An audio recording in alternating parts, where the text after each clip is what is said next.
कहानी की शुरुआत एक खूबसूरत समुद्र तट के दृश्य से होती है। रात के समय कुछ किशोर वहां पार्टी कर रहे होते हैं। पार्टी के दौरान एक लड़का नियम बनाता है कि कोई भी अपना मोबाइल फोन इस्तेमाल नहीं करेगा, इसलिए वह सभी के फोन इकट्ठा करके कार की डिक्की में रख देता है। कुछ देर बाद दो लड़के एक बड़ी चिपचिपे पदार्थ से ढकी हुई रहस्यमयी गांठ लेकर आते हैं। वह किसी विशाल अंडे जैसी दिखाई देती है। लड़कों का कहना था कि उन्हें यह चीज समुद्र तट से थोड़ी दूरी पर मिली थी। उन्हें अंदाजा भी नहीं था कि यह अजीब वस्तु अगली सुबह तबाही का कारण बनने वाली है। सुबह होने लगती है। केली नाम की एक लड़की जागती है। थोड़ी देर बाद मिच नाम का लड़का भी उठ जाता है। दोनों लाइफ गार्ड के घर में थे, जबकि उनके बाकी दोस्त कार में सो रहे थे। उसी दौरान केली देखती है कि उसका बॉयफ्रेंड जोना उसकी सबसे अच्छी दोस्त शोंडा के साथ सो रहा है। यह देखकर केली को गहरा झटका लगता है। उसे विश्वास नहीं होता कि जोना उसे धोखा दे रहा था। पीछे की सीट पर वेंस और उसकी गर्लफ्रेंड रॉनी जाग जाते हैं, जबकि मार्शा समुद्र तट पर रखी कुर्सी पर उठती है। तभी केली एक समुद्री पक्षी को खाना ढूंढते हुए देखती है।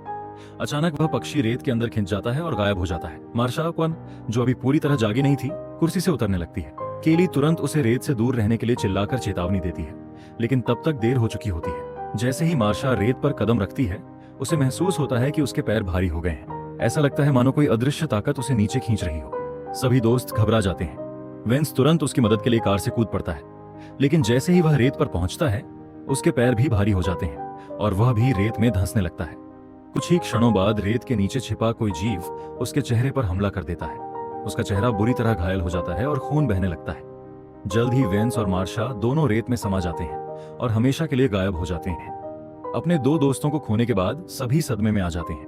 वे पुलिस को बुलाने का फैसला करते हैं, लेकिन तभी उन्हें याद आता है कि उनके सभी मोबाइल फोन कार की डिक्की में बंद हैं। मिच, जिसने फोन जमा किए थे, सबके गुस्से का निशाना बन जाता है। इसी दौरान उन्हें यह भी पता चलता है कि वे चोरी छिपे उस समुद्र तट पर आए थे, जिसे प्रदूषित समुद्री पानी की वजह से बंद किया गया था। जोना कार स्टार्ट करने की कोशिश करता है, लेकिन बैटरी पूरी तरह खत्म हो चुकी होती है। उसने उसे बदलवाया भी नहीं था, इसलिए कार बिल्कुल नहीं चल पाती। रेत में छिपे जीव को लेकर उत्सुक केली अपने हाथ की मदद से उसे बाहर निकालने की कोशिश करती है। थोड़ी देर बाद वह अजीब जीव दिखाई देता है। उसका शरीर बालों जैसा पतला और लंबा था, जिसे देखकर सभी और ज्यादा डर जाते हैं। इसी बीच उनका दोस्त गिलबर्ट जागता है। वह एक बड़े कूड़ेदान में फंसा हुआ था। बाहर निकलने के लिए वह लगातार कूड़ेदान हिलाने लगता है। उसके दोस्त तुरंत उसे चिल्लाकर कहते हैं कि बिल्कुल भी न हिले।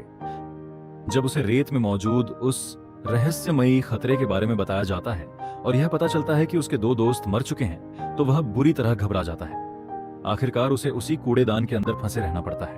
अब सभी निराश होने लगते हैं। वे सिर्फ किसी मदद के आने का इंतजार कर सकते थे।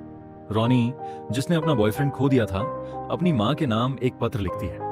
न उनके पास खाना था और न ही पीने का पर्याप्त सामान। समय धीरे धीरे बीतता रहता है। तभी उन्हें एहसास होता है कि पिछली रात पार्टी में मौजूद बाकी लोग भी गायब हो चुके हैं और शायद रेत में समा गए हैं। इसका मतलब था कि अब समुद्र तट पर केवल 6 लोग ही बचे थे। थोड़ी दूरी पर केली उस विशाल गांठ को देखती है जो अब फट चुकी थी। रॉनी को महसूस होता है कि वह वस्तु किसी नए निकले जीव के अंडे जैसी लग रही है। अब सभी को यकीन हो जाता है कि रेत के नीचे छिपा रहस्यमयी जीव उसी विशाल अंडे से निकला होगा। इसके बाद जोना को एक योजना सूझती है। वह कार के पीछे रखे मार्शा के बैग तक पहुंचना चाहता था। बैग में 2 सर्फ बोर्ड पड़े थे। वह उन्हें रास्ते की तरह इस्तेमाल करते हुए आगे बढ़ने लगता है। वह एक एक करके सर्फ बोर्ड पर कदम रखता है, लेकिन अचानक बोर्ड खिसकने लगते हैं। जोना पूरी कोशिश करता है कि उसका शरीर रेत को न छुए। उसी समय वह खतरनाक जीव रेत से बाहर निकलता है और उसके पेट पर हमला कर देता है। सौभाग्य से जोना किसी तरह बच जाता है और पास की कुर्सी पर कूदने में सफल हो जाता है।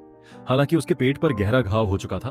दर्द से तड़पते हुए वह बताता है कि ऐसा महसूस हो रहा है जैसे हजारों जेलीफिश ने एक साथ डंक मार दिया हो। दर्द सहते हुए वह मार्शा का बैग खोलता है और उसके अंदर कुछ कैन वाले पेय पदार्थ पाता है। फिर वह एक एक करके उन्हें अपने दोस्तों की ओर फेंकना शुरू कर देता है।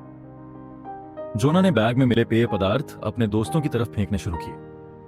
जब उसने एक कैन मिच की ओर फेंका, तो उसके पास लगी लकड़ी का किनारा अचानक हिल गया और लगभग नीचे गिरने वाला था।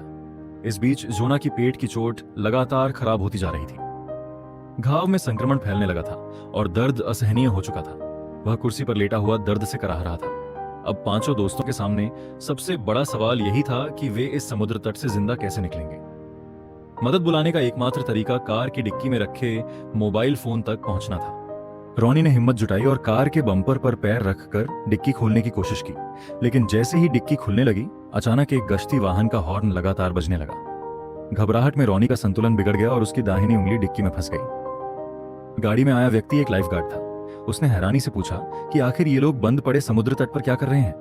केली ने उसे समझाने की कोशिश की कि रेत के नीचे कोई खतरनाक जीव छिपा हुआ है, लेकिन लाइफगार्ड को उसकी बात पर बिल्कुल विश्वास नहीं हुआ। वह तुरंत गाड़ी से नीचे उतर गया। सबकी हैरानी तब और बढ़ गई जब रेत में मौजूद जीव उसके पैरों को कोई नुकसान नहीं पहुंचा पाया। सभी सोचने लगे कि आखिर वह बिना किसी खतरे के रेत पर कैसे चल पा रहा है। तभी उन्हें पता चला कि उसके चमड़े के जूते उसे उस जीव के हमले से बचा रहे थे। लाइफगार्ड ने केली और मिच को नीचे आने के लिए कहा, लेकिन दोनों ने साफ इनकार कर दिया। यह देखकर वह गुस्से में आ गया और उन्हें पेपर स्प्रे करने की धमकी देने लगा। उसी दौरान उसकी कार की चाबी हाथ से छूटकर रेत पर गिर गई। जैसे ही वह चाबी उठाने के लिए झुका, उसके हाथ अचानक भारी हो गए। कुछ ही सेकंड में उसका हाथ रेत में धंसने लगा।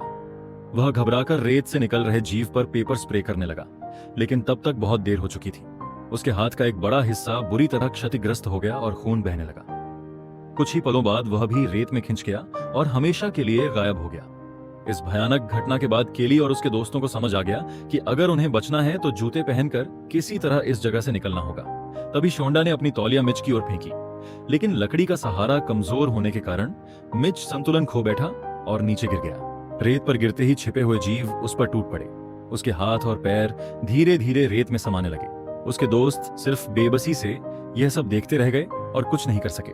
घबराहट के बीच अचानक केली के दिमाग में एक शानदार योजना आई। उसने लकड़ी का तख्ता शोंडा की ओर बढ़ाया, जो कार के पास थी। फिर वह लाइफगार्ड के घर से छलांग लगाकर कार तक पहुंच गई। दोनों ने मिलकर रॉनी की फंसी हुई उंगली बाहर निकाली। उसकी उंगली बुरी तरह घायल हो चुकी थी, इसलिए उसे मोटे तौलिए से बांध दिया गया। दूसरी तरफ गिलबर्ट की हालत भी खराब होती जा रही थी।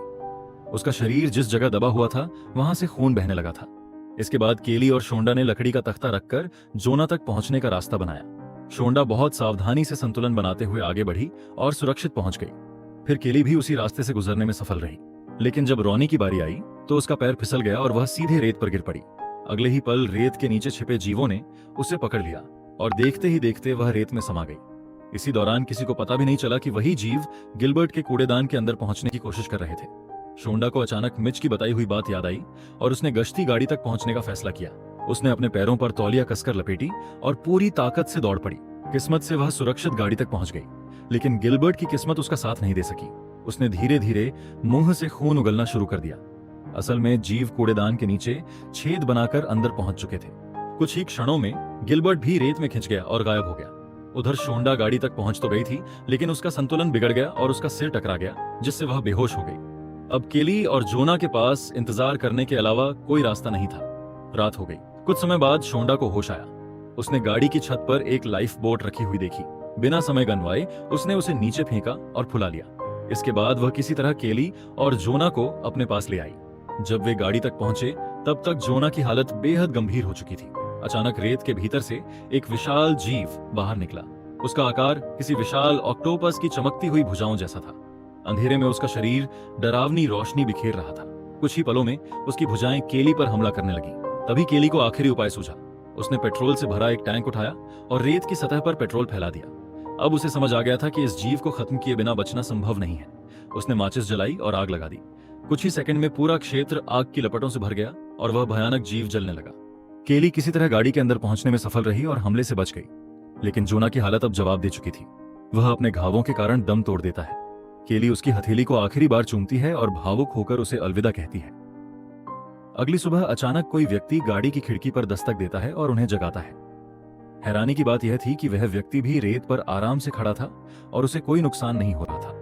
आखिरकार केली और शोंडा गाड़ी से बाहर निकलती हैं और रेत पर कदम रखती हैं। दोनों पूरी तरह सुरक्षित थीं। फिल्म के अंतिम दृश्य में दिखाया जाता है कि वही खतरनाक जीव समुद्र के रास्ते किसी दूसरे समुद्र तट की ओर बढ़ रहे हैं। उन्हें यह नहीं पता कि वहां मौजूद लोग जल्द ही उनके अगले शिकार बनने वाले हैं।